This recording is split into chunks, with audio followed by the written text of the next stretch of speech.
சென்னை அம்பத்தூர் அருகே கஞ்சா போதையில் அடிக்கடி சண்டை போட்டு சித்திரவதை செய்து வந்த மகனை பெற்ற தந்தையே கொடூரமாக கொலை செய்துள்ளார்.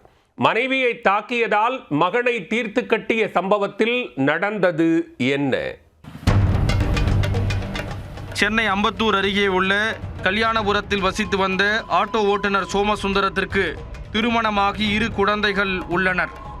கஞ்சா மற்றும் மது பழக்கத்திற்கு இவர் அடிமையாக இருந்ததால் குடும்பத்தில் அடிக்கடி சண்டை ஏற்பட்டு வந்துள்ளது. அதில் சோமசுந்தரத்தின் மனைவி தனது 2 குழந்தைகளையும் அழைத்து கொண்டு தாய் வீட்டிற்கு சென்று விட்டார்.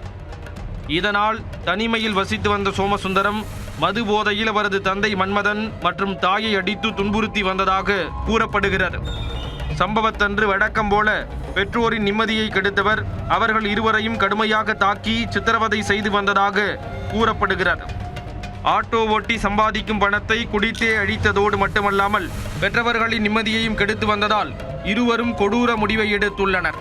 மகனே இல்லாவிட்டாலும் பரவாயில்லை என நினைத்த சோமசுந்தரத்தின் தந்தை மன்மதன் இரவு 9 மணி முதல் திட்டம் போட்டு அதிகாலையில் தூங்கிக் கொண்டிருந்த மகனை வயிறு, கழுத்து உள்ளிட்ட பகுதிகளில் கத்தியால் குத்தி கொடூரமாக கொலை செய்துள்ளார்.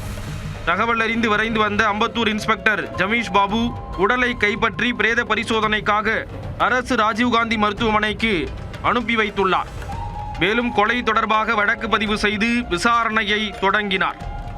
சந்தேகத்தின் அடிப்படையில் தந்தையை அழைத்து விசாரித்ததில் மது போதையில் அடிக்கடி தன்னையும் தனது மனைவியையும் கொடுமைப்படுத்தியதால் கொலை செய்துவிட வேண்டுமென்ற எண்ணத்தில் மகனை குத்தி கொன்றதாக ஒப்புக்கொண்டார். மகனை கொலை செய்ய தாயும் உடந்தையாக இருந்ததாக கூறப்படுகிறது. இதனையடுத்து இருவரையும் கைது செய்த போலீசார் தொடர் விசாரணை மேற்கொண்டு வருகின்றனர்.